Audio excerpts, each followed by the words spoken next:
class 6.5, you took a quiz, and then we talked about diversity in India currently.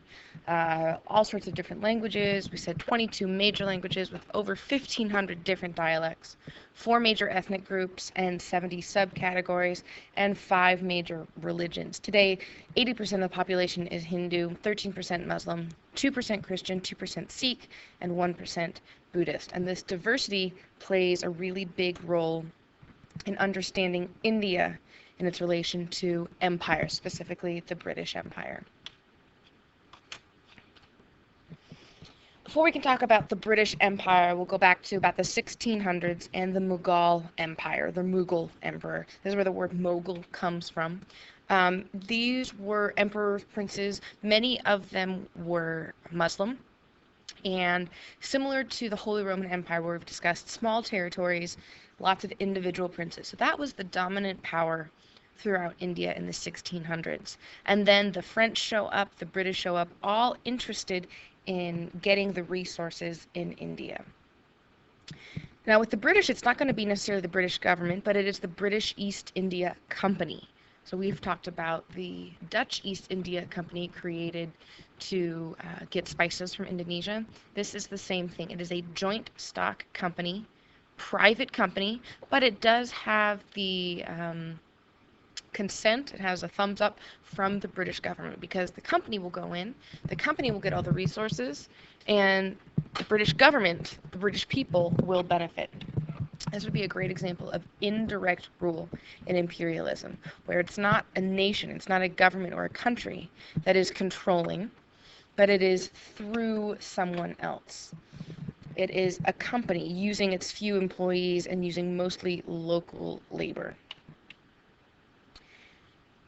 So 1700s, now early 1800s, Great Britain is in dire need of resources because of the Industrial Revolution. India is a wonderful place to get those resources. Also, India has a massive population. Around 1800, there's over 300 million people. To give you a sense of that, right now in America, we're at about 350 million. So in 1800, India has a huge population. This is important because those Indians can do the labor. They can do all the hard work in getting the resources. But also, they provide a market.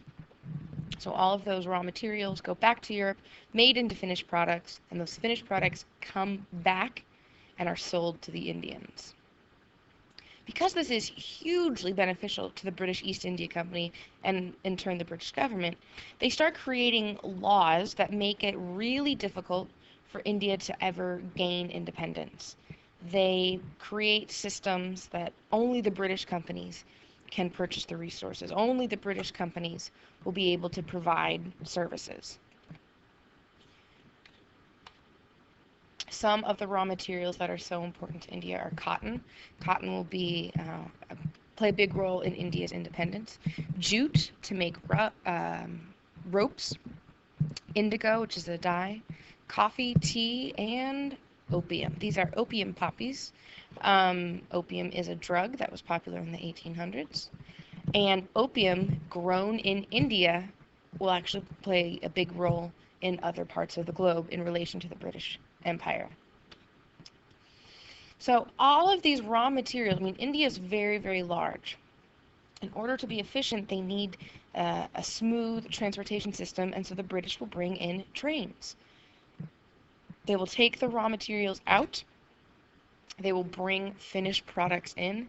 And again, the trains are another element of this story, that the British bring their knowledge of transportation.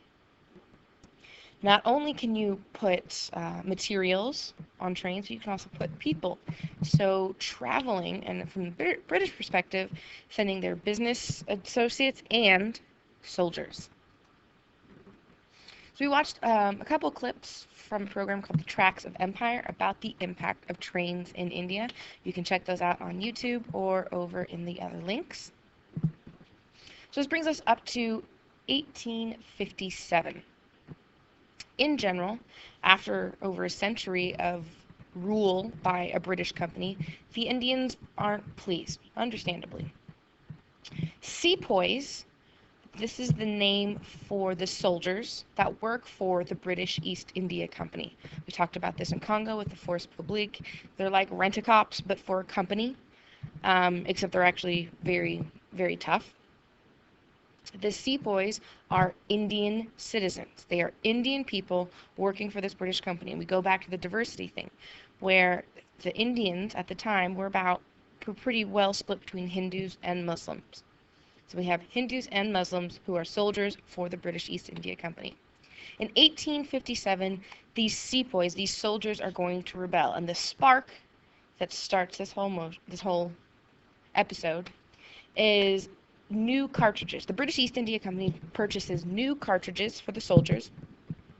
Rather than putting in gunpowder, tamping it down, putting in a bullet, these paper cartridges would be rolled up with the bullet and the gunpowder in it, and they'd be crinkled, and then the soldier would just have to rip it off with his teeth and pour it into his gun barrel. The problem is that these paper cartridges had to be sealed with fat. And both Hindus and Muslims start hearing rumors about what type of fat was used to seal the cartridges. The Hindus hear that it is cow fat, which would be against their religion. They believe that cattle are sacred. Muslims hear that it is pig fat, which is against their religion. They find pigs unclean. So this really is sort of the last straw. The Hindu and Muslim soldiers are able to unite against a common enemy. They start marching to Delhi, and along the way, all sorts of other Indians join them. The other Indians are also tired of British rule. So they have all of this momentum, and Delhi is where the headquarters are for the British East India Company. Remember, the company is still in control. So you have a country that is united for once. They are usually very divided, they're very diverse, causes differences, and for about a year, they are able to sort of be in control.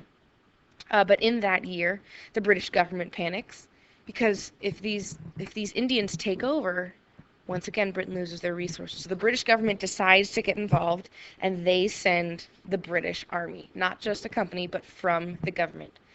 The British Army, in addition to the diversity within the Indians, means that they will start fighting. They'll start blaming each other for their problems, and ultimately the Indians lose. And this means the British can take over. So this doesn't mean just necessarily the company, but the government. So now the British government takes control in India.